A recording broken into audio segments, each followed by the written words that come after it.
It says, bro, I forgot that it was a joke. I forgot. Well, okay, the seer. Let's stick to the seer. It was the seer, right? The seer nafuach, the seer, the boiling seer. That was that symbolized Yerushalayim. Now we looked at Yechezkel and we saw twice in two places in Yechezkel. We saw him how he says that the seer was a mashal that Anshe Yerushalayim used. That they're the basar, they're the meat, being protected by the seer. That's how they viewed themselves. Well, we thought it was sort of a weird mashal, but that's really how they had. No, it was a weird mashal because it's like boiling in there. But Yirmeyahu, Yechezkel uses it as a saying. It was a saying that we do. Oh, we're the seer and we're the basar, and Yerushalayim is the seer. No one can harm us. No one can could come in and get us. And then Yechezkel turns the nevuah pretty harsh and says, "Yeah, you're the basar with ochasir. You're the meat in the seer. Sababa. I'm going to burn that seer so much. You're going to sear and burn all the meat inside it. There's nothing's going to remain. It's going to turn into muck and disgustingness. That's what's going to happen to the people inside." Al rekazeh, on the basis of that, when you read, what? Why are we learning? We're learning Yirmeyahu, and Yirmeyahu, in the second vision that he sees a pot, a boiling pot. Now, there's no meat in this pot, but this idea of the pot apparently was a mashal in Yerushalayim. It was known. In other words, it's not stam a machazeh. It's not stam a vision that he sees. It's a vision that the people in Yerushalayim understand what the vision is. Even though we're not sure. They see the seer. It's being nafuach. It's boiling from the north. What does that mean? How does that work? So it's hard for us to understand a little bit, but apparently to Anshe Yerushalayim, the people in Yerushalayim at the time, it fits right into their code. It's like, I don't know, it's like a country has like a mantra that they say, or a group of people that they say, we're we're the chutzpahnik Israelis or the sabras, we're prickly outside and we're soft inside, sweet inside, right? You know, you ever hear that? This is the sabras. We're sabras, right? So Yirmeyahu, if he was in our time, he said, "Sabra Saba, you're gonna be cooked in whatever. They're gonna be cut into pieces. You're gonna burn down the bush, whatever it is." Now they use that to say you use a mashal for yourself. I'm gonna say it's not gonna work. So this is what's gonna happen. I just want to talk about the idea of mitzafon. That's where we ended, if I'm not mistaken, right? The tzafon tipatach hara'ah. From the north will come the evil. Now, the north, we have to know, has been throughout. Ruach tzfoni, Chazal talk about as a powerful, destructive wind that comes from the north. The north was the dark side. That's what we said. We said. Can I ask a question? So my translation says for tzafon midnight. Midnight. I don't know. Never heard that one. That one's like, whoa. Okay? But the tzafon means north, and it means north b'pashtut. I'm just saying the north itself was always a place of darkness because the sun is always on the southern part of the sky. The sun never goes to the north. It's always on the southern part of the sky. Yeah, I mean, like I could say at midnight the sun is in the north technically, because the sun revolves. Okay, then maybe it's a mistake. David is trying to limit zchut. He's trying to teach. He's giving a limit zchut. Tzafon, midnight, the sun is also hidden. Tzafon. Okay, yeah. That's what we're going to talk about in a second, about the hiddenness. But right, but this idea of tzafon, the north was always the dark. It was cold, right? The north is the cold. The north is the dark. The northern hemisphere, we just talked about in class, is colder than the southern hemisphere. There's something about the north that was clear to them that it is the darker place, the hidden place. The shadows are in the north. And this idea of tzafun, that's what it means in Hebrew also. Tzafun means hidden. That's just what the word means. Tzafan, you could use it in modern day Hebrew today. Ifo tzafantad. Where did you put it? And tzafun berech in the Leila Seder, we talked about it. But what? Ifo tzafantad. Yeah, it's high. It's pretty high Hebrew, but it's yeah. It's or to code, to put something in code is latspin. To encode something on a computer, to use an army, right, is latspin. And a matzpen is a compass, right? Which, because it always goes to the north, to the magnetic north, right? play around with the words in your mind, okay? So, but why is this important to us in our understanding? Because here Yirmeyahu is giving a very, very interesting rule, and this to understand this, as was pointed out before, we have a major shaila in Yeshaya on this question. We talked about the historical place, how Menashe was horrible. There's a Gzerah, Yerushalayim will be destroyed. It's over, this lichora. But as Jews, when do we ever say it's over? When do we ever say, that's it, there's no chance to annul a decree? We say, Chizkiyahu, we remember Chizkiyahu at Sancheriv, right on top of him, about to completely destroy Yerushalayim, or when he was told that he was going to die by the prophet Yeshayahu, Chizkiyahu gets up and says, get out of here, he says to Yeshayahu, who tells him he's going to die from this sickness that he has. Get out of here, I don't believe in these things. My Masoret, mi Beit Aviava, the Masoret from Beit David, afilu cherev chadam munachat tzavaro shel adam al nimna atzmo min acharim. Even if a sharp sword is on someone's neck, you don't stop asking for mercy. There is no end that you could say it's over. There's no such thing. Well, here there was a gzerah that Yerushalayim is going to be destroyed. But now we see Yoshiyahu doing almost pretty much the greatest religious revolution we've ever seen.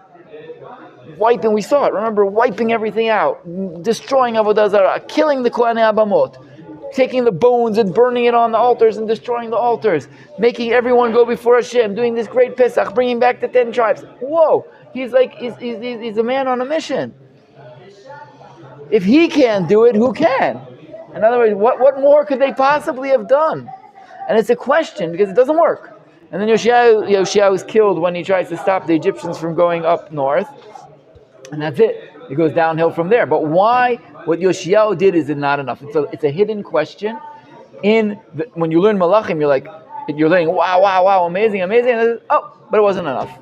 That's sort of what it says. It wasn't enough to stop the Gzerah. And you, the learner, you're like, what else could they possibly have done? What could they have done?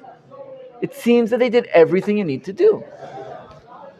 So the idea Yirmeyahu is throwing here is, there's a pot and it's bubbling.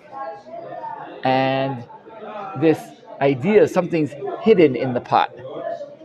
There is something inside this seal that's bubbling and bubbling and bubbling and bubbling and bubbling, and it's not clear. It's safun.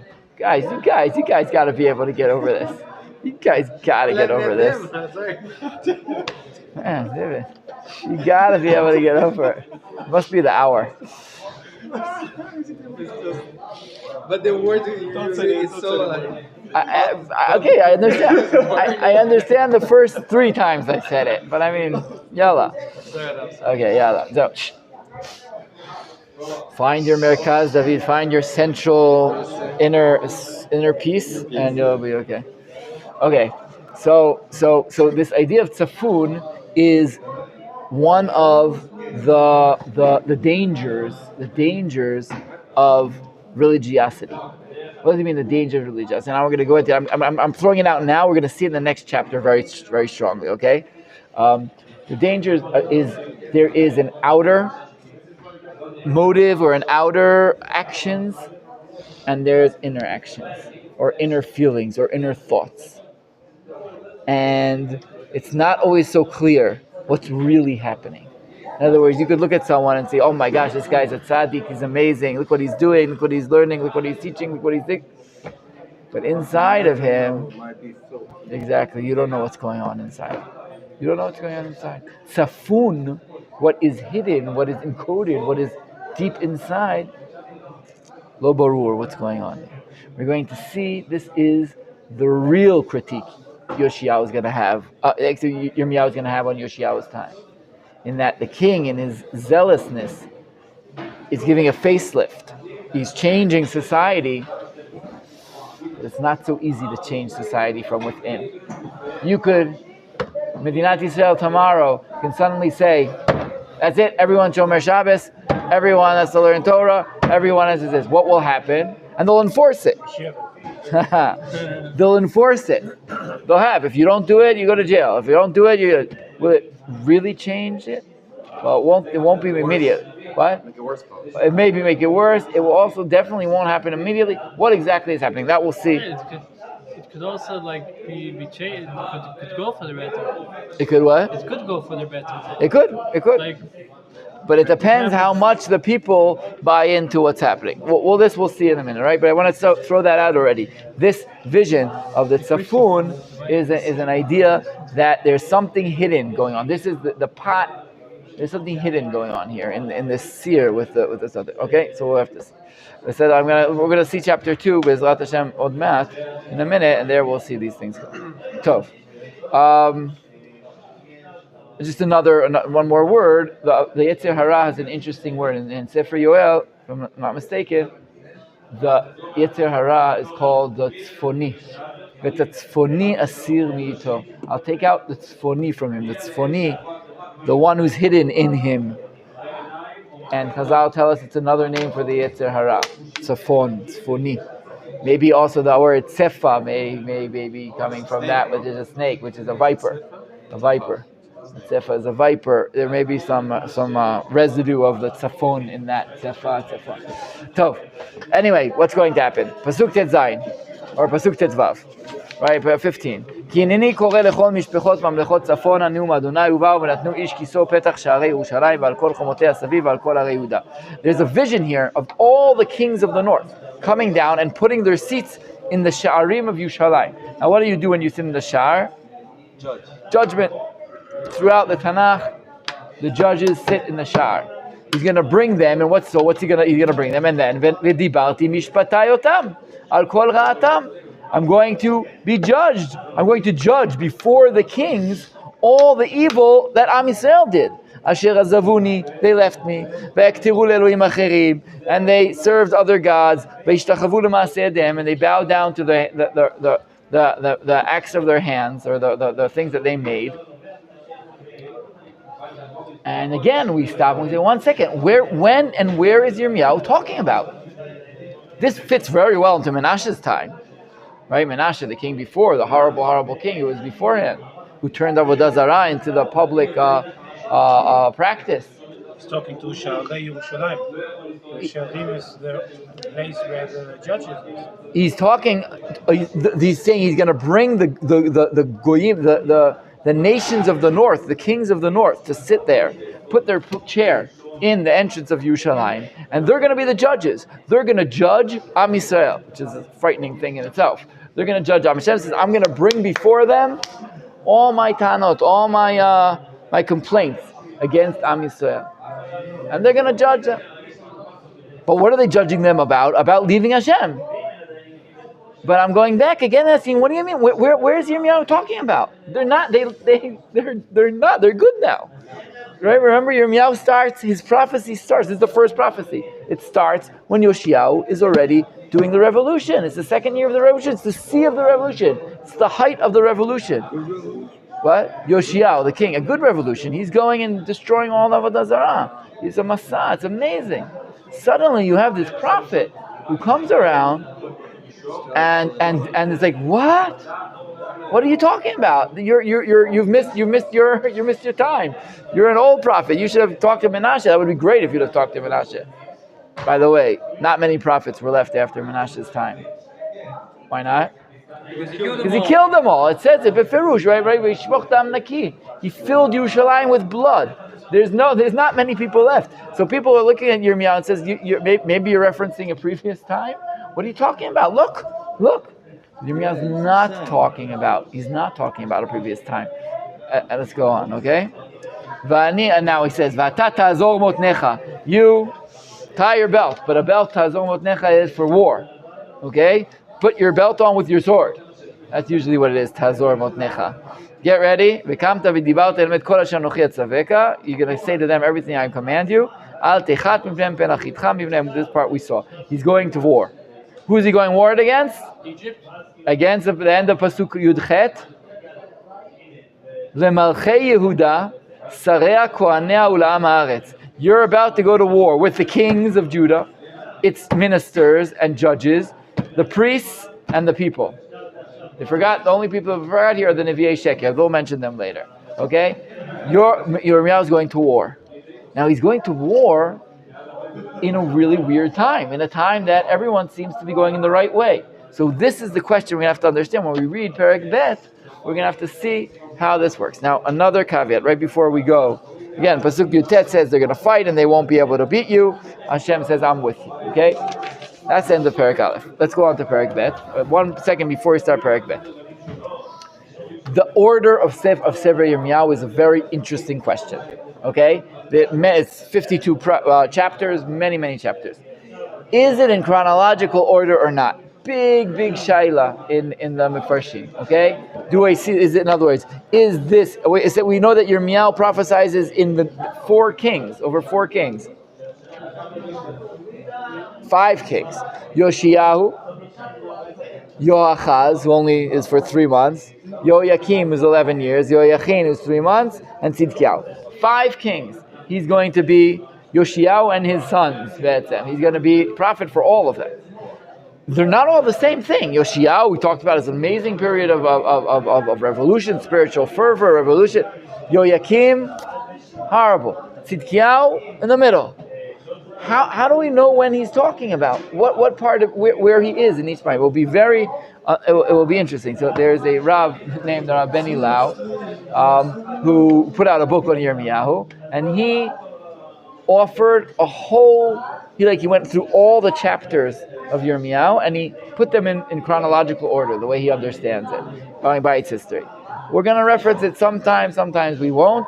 It's fascinating. I think it's even translated into English, by the way. It's called Jeremiah. It's a very original name. But it's Rabbi Ben Lau. It's very interesting. He talks more of the political and social ramifications of the book. It's very interesting, but the most interesting thing in the book is the order, the chronological order. And he makes this the prakim, mamash. The chapters are in a different order than ours. It's first chapter 3, and then chapter this, and mamash not in order. And you think chapter 3 is first? Yes, before chapter 2, the mashal. But we'll see. You'll see. Okay, we'll see. We'll see as we go. We'll learn again. We're not going to learn everything. We're going to be jumping around. Order because. It makes sense. It's a book of prophecies. It wasn't necessarily put in order. There are other reasons to put things in the way they are. Again, since we won't be able to encompass the whole book, we're going to see what comes up. Okay, not as much really trying to stick each perek into its proper place historically. We're going to see what comes out of the church chapters. What I want to do in chapter 2. Chapter 2 is a beautiful example of prophecy. There's many prophetic motives. Now, as someone who's never learned a prophetic chapter before, I don't know how many of you have. We saw it in Hosea, but that was really hard.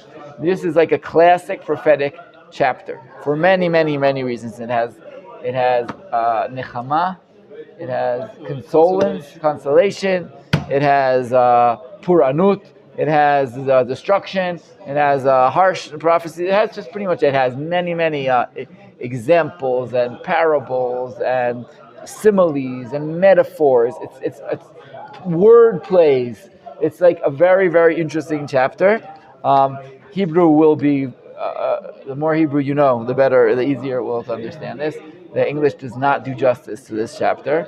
The English doesn't do justice to any prophecies, by the way. The prophets, we said a Navi comes from the word Niv, which is dialect. The prophet, that was his tool. His tool was his mouth. That's why Hashem touches Yirmeyahu's mouth. That's why Moshe Rabbeinu says, I can't talk. I'm not the right man for the job. I can't talk.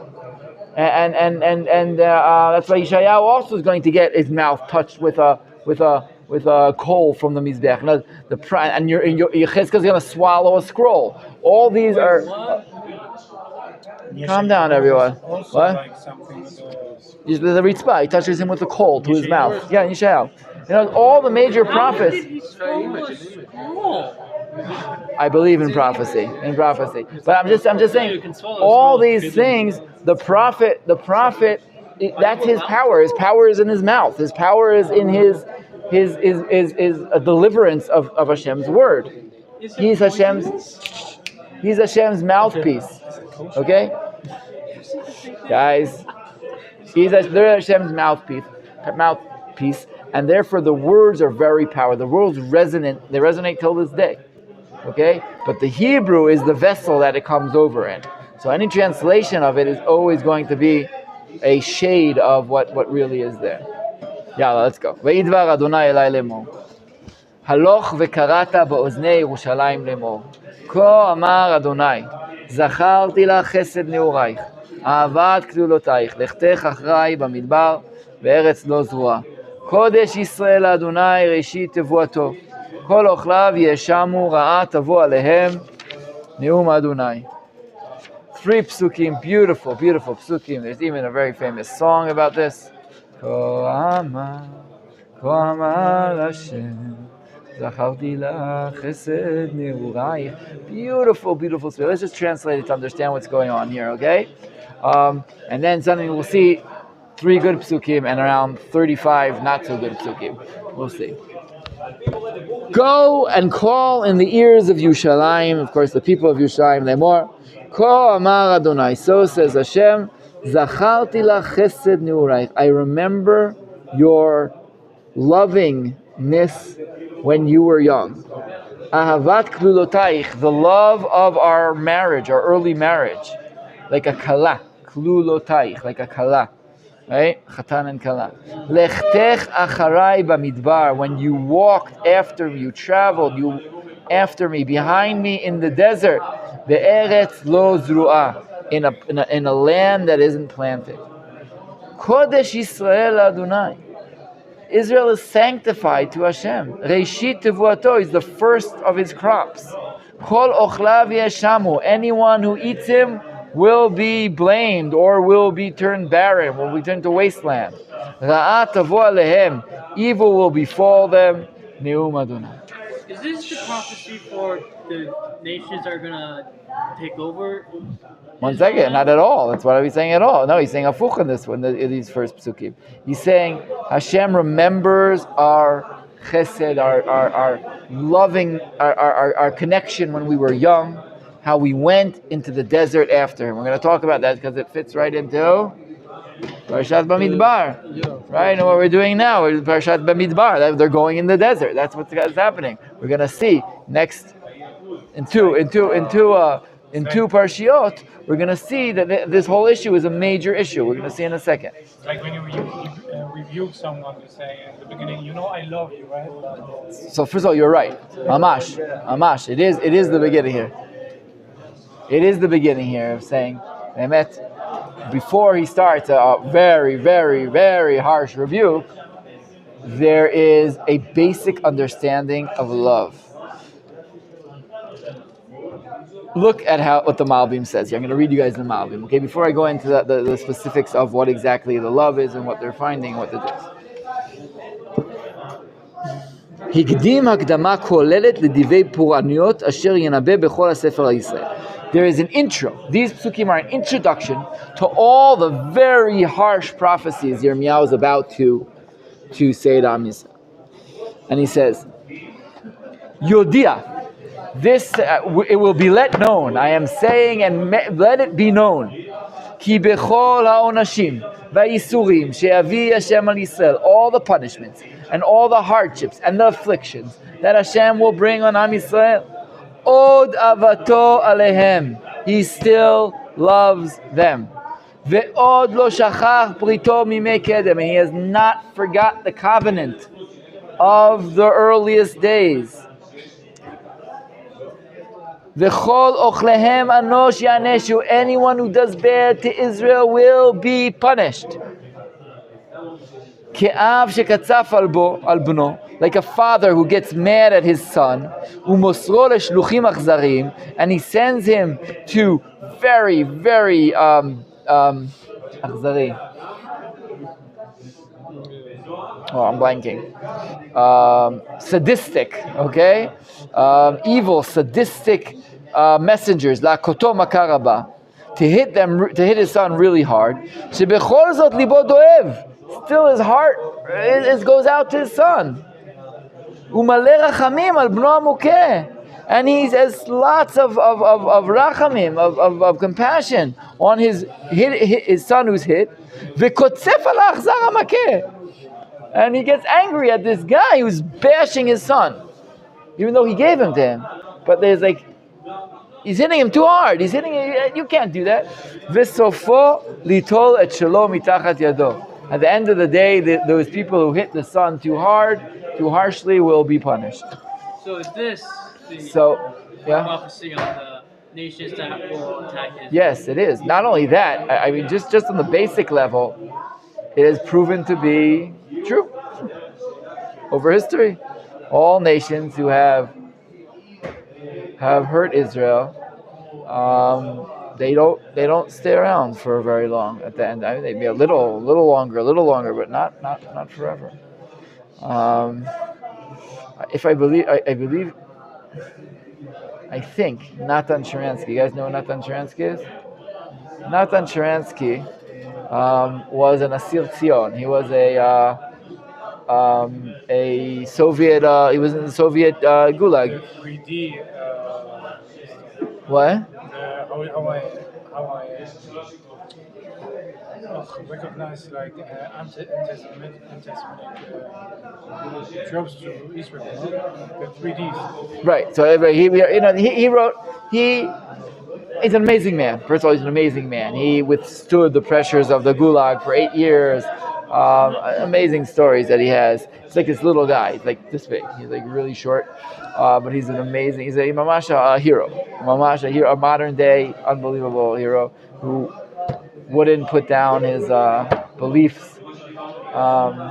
What's his name? Sharansky. He's alive. Sharansky. Yeah, he lives The here in guy from the Jewish Yerushalayim. Agency. What? The guy from Yeah. the Jewish He was. He's not there. He was arrested. Yeah, he was the head of the Jewish agency. He was a Chaver Knesset. He was a Sar. He was good.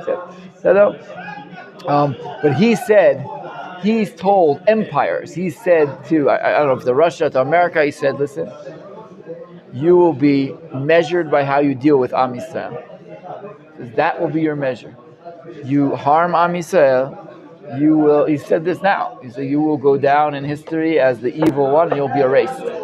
These are things that are real things. This little prophecy, this little 3-word prophecy, Kol Ochlav Yeshamu, anyone who hurts him, who eats Israel, will be decimated. It's amazing to read this. Doesn't mean they're not successful decimating Israel for a while. They unfortunately that happens. But what happens? All right, but let's go on again. Act like Egypt and Jordan and make peace with us. Said that maybe okay. That's a fool. Even then, is it like you still attacked on yourself? You're still getting. I don't know. I don't know how. I don't know. But if we go back now to this prophecy, what do they say? What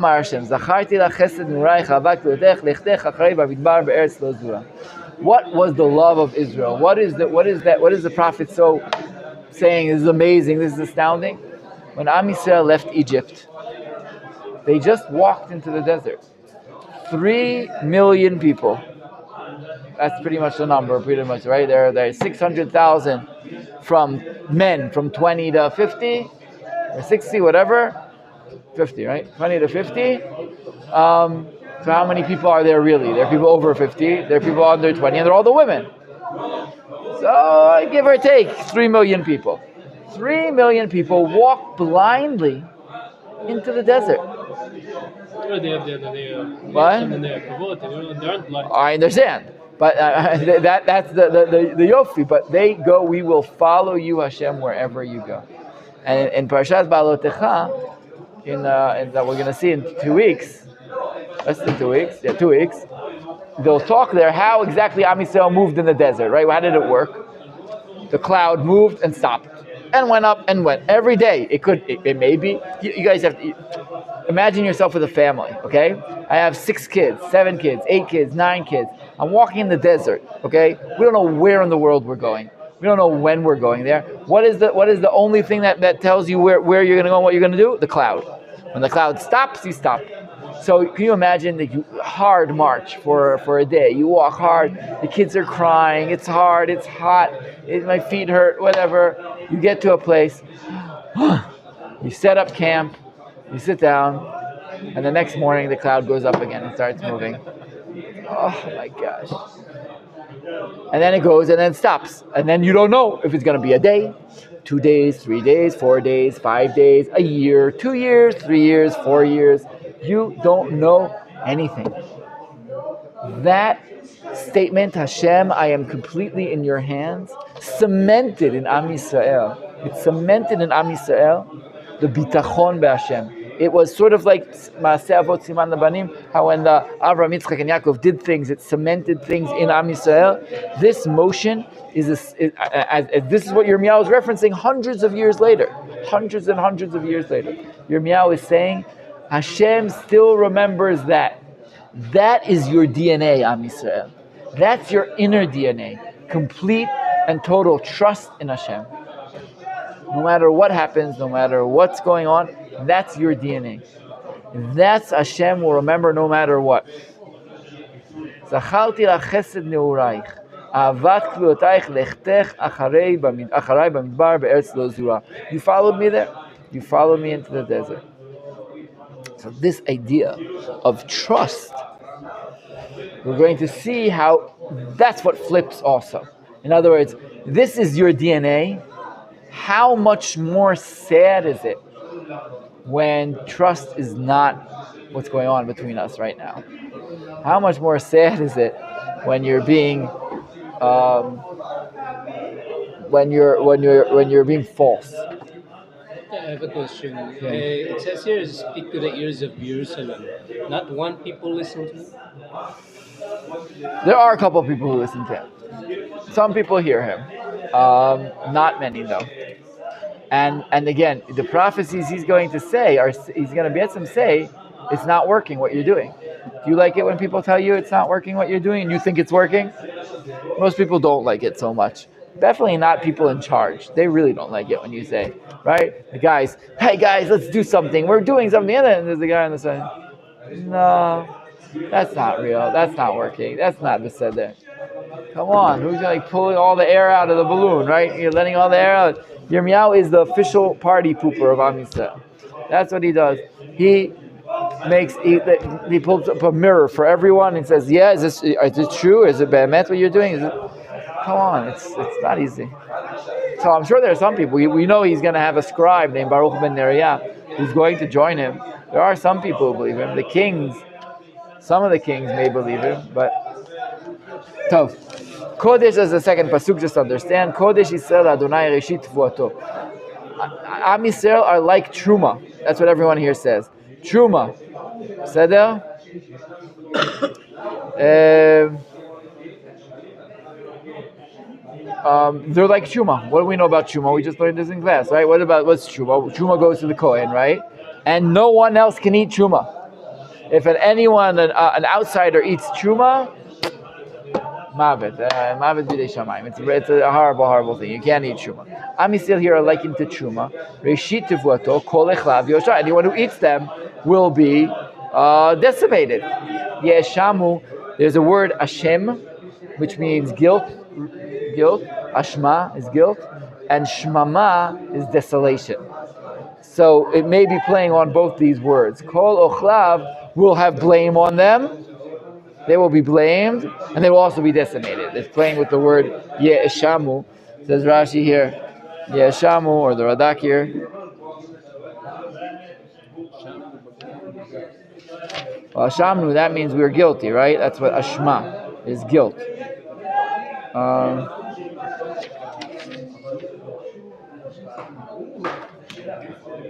don't remember where I saw it. So here, that's the one says Machon Hashem. Machon guilt will be guilty. Anyone who touches you will be guilty.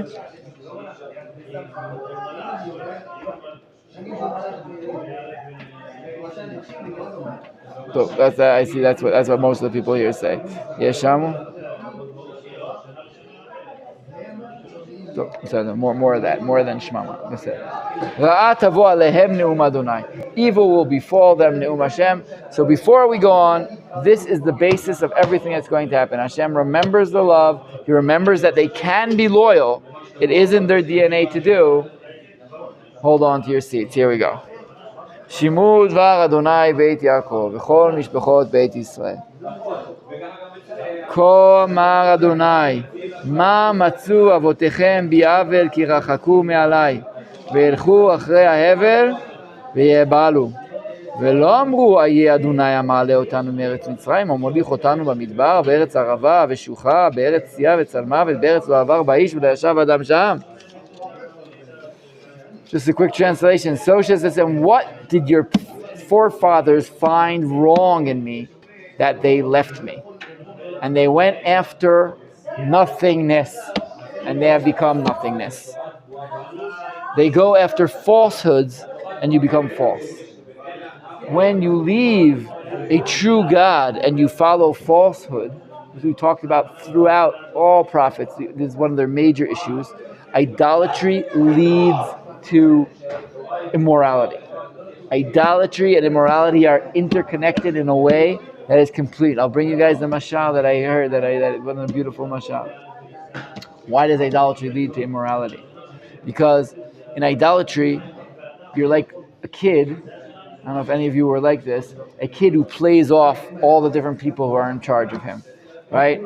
A kid who plays off all the people in charge. What does that mean, right? I tell you one thing, I tell him another thing, I'll tell him another thing. I always get what I need from all the different people. You, I tell one story, you, I tell one story. You know, there are these kids, I don't know if any of you were these kids, but you're like sort of like the whole world, they twist around their finger because they say, to you I say I need this, and to you I say I need this, but I don't tell you that I got it already from the other person, or the other person said no, so I go to the other person, I ask them. Idolatry. You have really smart kids. What? You have really smart kids. Idolatry plays off this idea that there's no one all-knowing God. There are like all kinds of gods. So what I need from you, I'll take from you. What I need from you, I'll take from you. You'll give me whatever it is if I do what you want. But I can be completely immoral in another tchum, in another area. It has nothing to do with what I'm going to get from you. So there's no universal ethics. Exactly. Idolatry, bamahut means essentially has no universal ethics because there are many. Once there are many, then it's relative. Once it's many, then it's specific. It was usually also geographic. There's a God for this area and this area and this area and this area. That's why when Avraham Avinu talks and he says, I serve the God of the sky and the land, right? There's no place for my God. My God is everywhere. And that's like, whoa, we don't know anything like that. We're all singular. This place, they go after the falsehoods and they become false. That's exactly what happens to someone who serves idolatry. You become a servant to yourself almost. I do what I need and what I need to get from this guy, and it doesn't demand from me anything else. I just have to do X, Y, and Z what he needs, and I'll be fine with him. He'll give me the rain, he'll give me the crops, he'll give me money, he'll give me success, he'll give me children, he'll give me luck, he'll give me whatever you guys want to say. He'll take care of the dead, he'll take whatever it is. But whatever he needs is not what anyone else needs. So I can continue being a completely disgusting person over here, and I'll give him what he needs. When there's one person in charge, there's no place to hide. You can't act one way in some way because it's the same person. You always come back to the same person. He's like, well, why did you do this? Oh, but let's not talk about that. Let's talk about the rain. No, excuse me. I'm in charge of you, all of you, every part of you. You can't do that and ask for rain. What are you doing? But once you fall into the idolatry then immorality just comes up with it. This is the first and basic statement, okay? They go after nothingness and become, or falsehood and become false. And they don't say, they're not looking for, where is the God who took us out of Egypt? He led us through the horrible desert, in a place where no man has ever walked. I brought you, Hashem is saying all the great things He's done. He brought you to the Carmel. The Carmel is the mountains around Haifa, right? The beautiful mountains of the Carmel. To eat its fruit and its produce.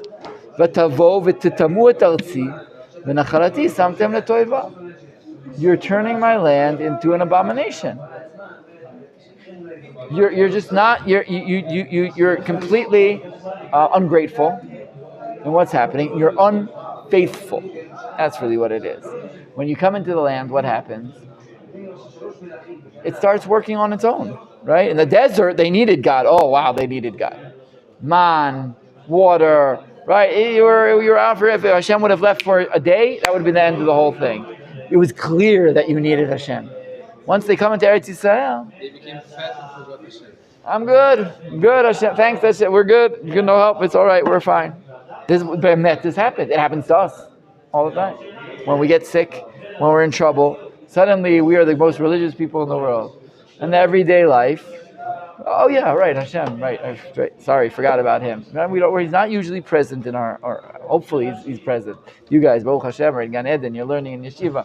You could have it present. But when you're out in the world, working, moving, doing things, you lose it. Am Yisrael lost it. They lost it. And they went to the easy instead of to the real. They went to the easy. The easy is idolatry. Idolatry is easy. It's easy. Why is it easy? You just put in the right code, you get what you want. You put in the right request, you get what you want. You bring a human sacrifice, you get what you want. Is it taking effect to them, like during this time? That's why they're confused. So Yirmeyahu now is blasting them on something again that we're saying. It seems to be not present in their time. This time, Yoshiyahu is doing a revolution, right? It seems to be not right.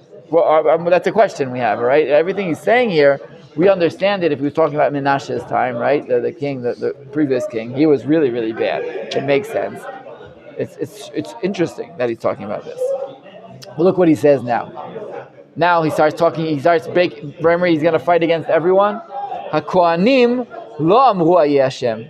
The Kohanim didn't ask where is God. The Tofsei Torah, the people who hold the Torah, it's a good bitui. They hold the Torah. Lo yedauni, they don't know me. HaRoim, the Malbim says those are the kings, the Roim, the shepherds, right? Pashubi, they've revolted against me. Va'neviim, the prophets whose job is what? To do what? To rebuke, to bring the people back. Nibu Baal. They are prophesizing for Baal. They've changed alliances. They have a new master. They're prophesizing in the name of Baal. V'acharei lo yo'ilu alachu. And they go after things that won't help anymore. All right, so who did he just bash? This is like the third pasuk of Yirmeyahu. He's already saying the Kohanim aren't doing their job, the kings aren't doing their job. So you're saying because Jeremiah was Kohen and... Yes, he was. He was a Kohen. And right, they hate him even more. You're a turncoat. You're a boged. Right? You're hurting your own. Sometimes you get even angrier at someone, You're within the Kohanim. You're talking about the Kohanim. What are they doing wrong, all these people? All these people are abusing their power. You have a responsibility to be the people who know, who lead. The Kohanim, the Melachim, the Nevi'im. This is your job. And you're not doing it. You're not doing it. Says the Malbim, this is such a great thing. Okay? It says the Radak, I'm sorry. The Radak says on Tofsei Torah, it's mamash mat'im to Shavuot, okay? Tofsei Torah lo yeda'uni. Those who held the Torah don't know me. Okay? Hema chachamim, lomdei Torah, lo yeda'uni. What does that mean? But you just said they're Talmidei Chachamim. What do you mean lo yeda'uni? They're learning the Torah. There's Rashi and pasuk from Chodah Nevi'ah, and Rashi said that Chodah was sitting in the Beit Ulpana, and woman was teaching Torah to the Chachamim. That means that the Chachamim were so low level that they needed a woman to teach them Torah. Okay, but let's see how I hear it. Bemet Chodah is this time. It's a little before this, but let's see what the Radak here is Tofsei Torah. I think it's an important message for Shavuot also. It's beautiful. Shelo lamdu Torah lishma lekayem ma shekatuv ba ela lomdim bapeh velev belev zeu lo yedauni velo belev. Sorry, lomdim bapeh velo belev. It's a mistake. Lomdim bapeh velo belev veze lo yedauni ki hamachshava tova ve'amaasim hatovim hu da'ata lo alimud levad. It's an amazing statement. Learning Torah, just learning Torah, that's not what Hashem wants. Hashem wants you to learn Torah and do. And do. Okay? Lomdim bapeh velo balev. They're learning with their mouth and not with their heart. They're learning and they're not doing anything with the Torah. In other words, it's an intellectual exercise. Gemara is amazing, right? You ever learn Gemara? Gemara, to learn Gemara well, oh my gosh, one daf of Gemara can take you months to learn it well. It's a masterpiece of genius. Okay, and then what?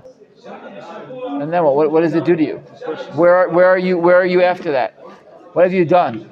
There was a joke that the people who went to Volozhin, which is a big yeshiva in Europe, so some of the people went out and weren't on the TF. They would sit on Shabbos smoking cigarettes, learning Gemara, because it was so fun. It was stimulating. They recognized they didn't say it's shtuyot, mamash not. They recognize how amazingly intellectual it is. But if you're sitting on Shabbat smoking cigarettes and learning Gemara, you miss the whole point. You're not there. The garbage here, and then throw the garbage outside the garbage bin. It happens. Oh, yeah. You know the coffee, you have it in the sometimes. Okay. What these people are learning? Torah or what? If the Torah, like pigs learning Torah. If the Torah doesn't change you,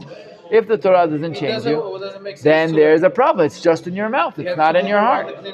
I agree that is not a general. I understand, but you're right. If the Torah isn't changing you, if you're learning Torah and you're not becoming an elevated human being, then there's something wrong with your Torah. There's something wrong with your Torah. He says they're learning Torah. They have yeshivas. They're learning Torah. Yirmeyahu says it's not affecting you, Be'emet. It's not affecting you, Be'emet. You guys are still stuck in idolatry mode. The Torah isn't changing you, Be'emet. You're in idolatry mode. And here is the depth of this statement. Let's read a little more, okay? I will fight with you, I'll fight with your children. Go look in the farthest reaches of the world. The islands of Crete, Crete, and go to Kedar, which is in the desert in the south. Go look, search. See if this ever happens. What's this? Does one nation leave its God for something that's not a God? My nation has given up or given its honor for nothing. What makes you unique, Am Yisrael? Your God, your Torah, you've changed it, and has it benefited you? Are you doing better anywhere? Is anything good going on? It's ridiculous. It doesn't make sense. You're losing your identity. For what? What are you benefiting? What are you getting? Think deeply for a moment. What are you really benefiting? Look at your children. Look at look how you look. Look in the mirror. What have you benefited from leaving Hashem? What have you gotten from leaving Hashem? This is what Yirmeyahu is yelling out to the people. What have you received? No one is so. It's stupid. It's not logical. No nation does this. First of all, there are two things they don't do, and he makes it. Kishtayim ra'ot asa'ami. Two bad things my nation has done. Jump to Pasuk. In Pasuk Yud Gimel. Kishtayim ra'ot asa'ami. There are two problems. Oti azvu mikor ma'im chayim. There are two problems. They have left me, the living God, or a living source of water, in the simile in that parable here, or the metaphor, and they've gone to broken cisterns that have no water. It's like doubly wrong. You leave a great source of life and vitality for nothing, for something that's broken. It doesn't make sense. It's not right. It doesn't make sense. Now, Yirmeyahu sounds so clear that we're going to have to ask ourselves, so what are they doing? We're convinced, okay, Yirmeyahu, you convinced me. But Am Yisrael is not doing this. So how we can be sure that we are today on the right path? That's it. We can never be sure. You have to always check yourself. What do you mean, are we sure? I don't know, you could be sure, but you could check yourself. Am I learning Torah in the right way? Am I learning Torah to do? Am I learning Torah to bring Hashem's presence into the world? Am I doing it right? It's a good question.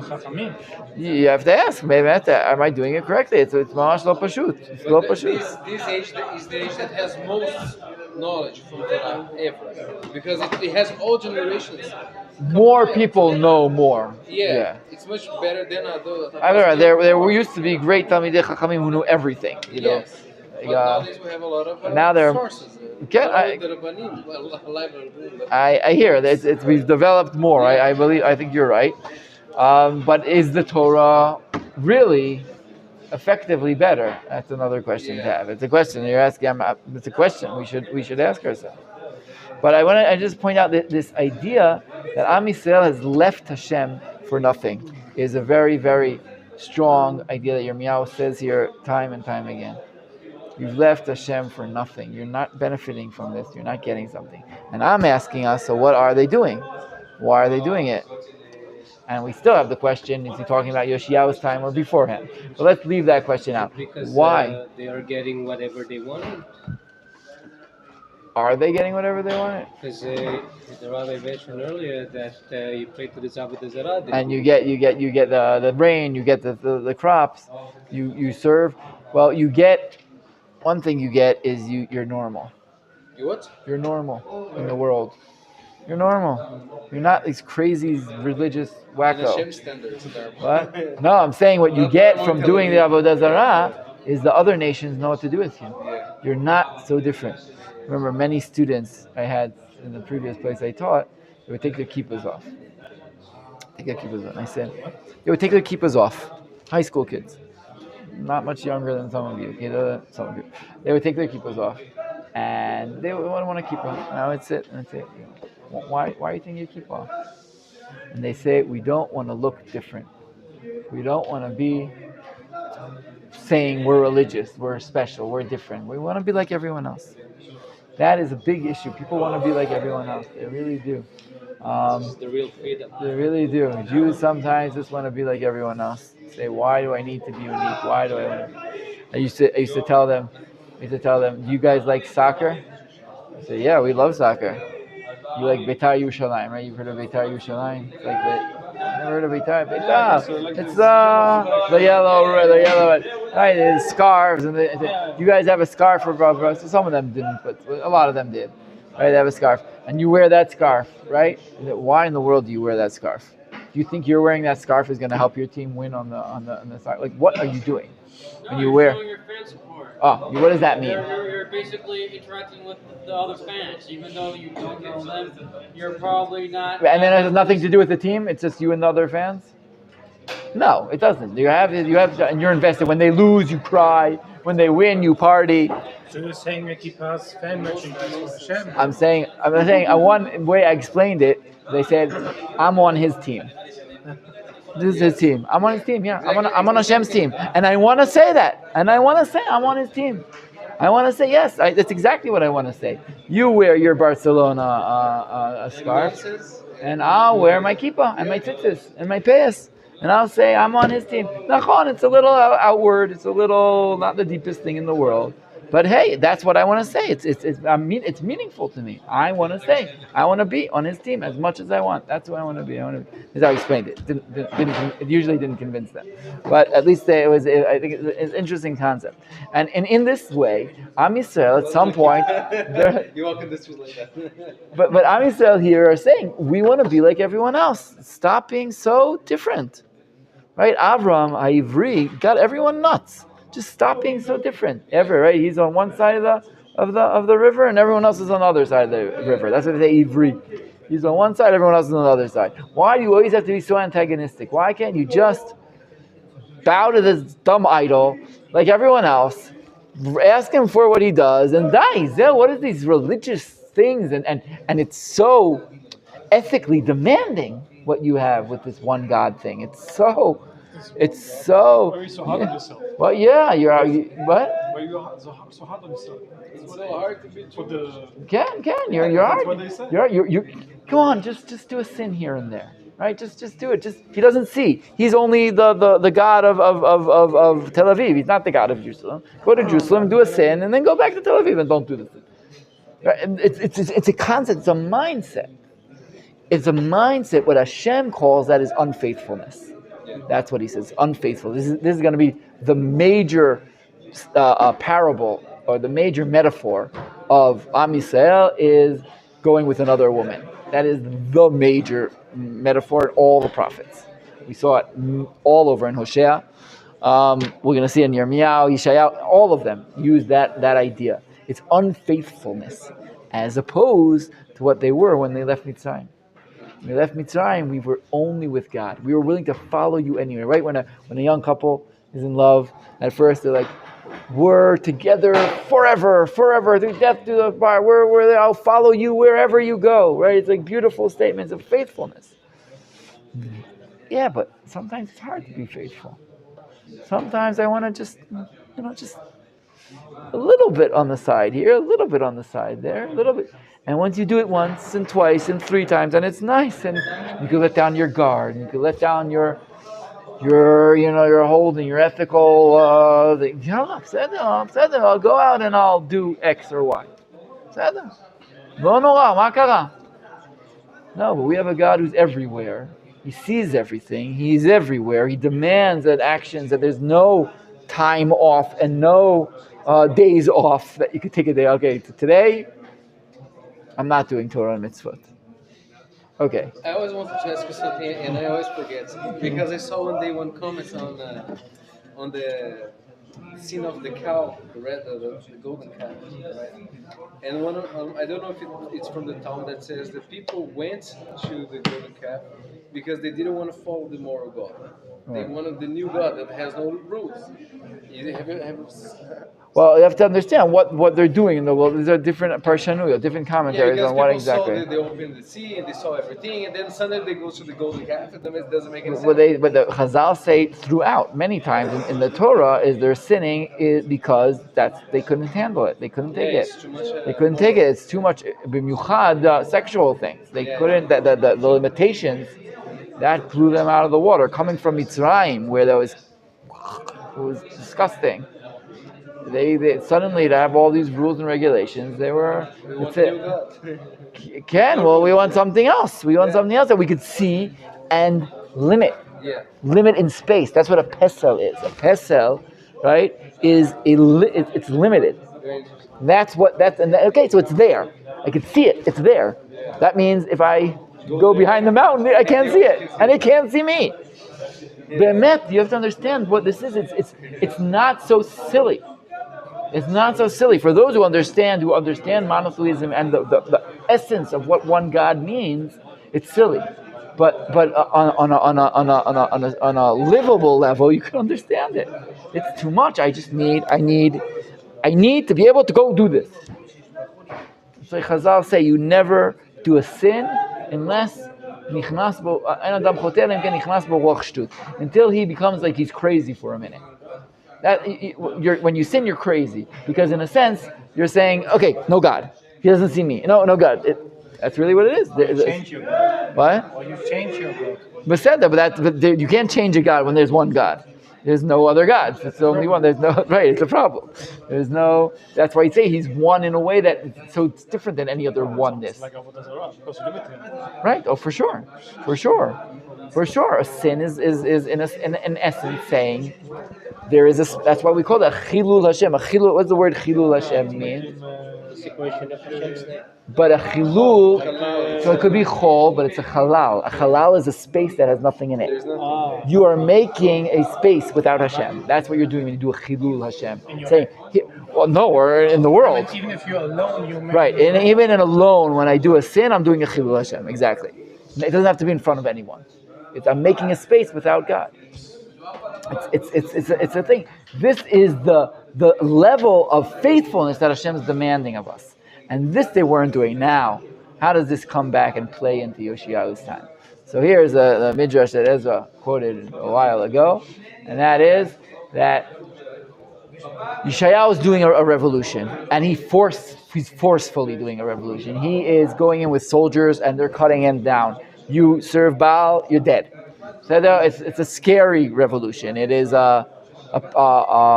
a violent revolution, right? The regular French Revolution. That's right. Remember, you will like democracy or you will die, right? I mean, it's mamash. It's violent what he's doing, and we see it. And it's forcible. There's jail. There's punishment. There are fines. There are fines. I mean, it's going the right way, but it's done in a way that's saying so. So the way Chazal explain it in a midrash is they say Yoshiyahu's men would break into a house, search for idolatry, see if it's there, and it's not there. Then they would, then they would leave. 1 second, and then they would leave, and they would close the doors. And you know where the idol was? The idol was right behind the door. So they would open it, and it would open up like this, and the idol would be hidden behind the door. And then when they leave and they close the door, dump, there was the idol again. Meaning, this is the most important thing. You remember we talked about Safon in the beginning of the class? The Safon, the hidden. Yoshiyahu is externally changing things, but internally he doesn't. Am Yisrael aren't doing the shift. They're not shifting. They're not really changing. They're holding on to their beliefs. And Yirmeyahu, as a prophet, he sees it, or Hashem sees it. Hashem sees it and tells Yirmeyahu, you can't see it. Outwardly, it looks amazing. Outwardly, it looks beautiful. There is a revolution going on. The great idols in the public spheres are being crashed and crushed and destroyed. Beit HaMikdash is being rebuilt and restructured and renovated.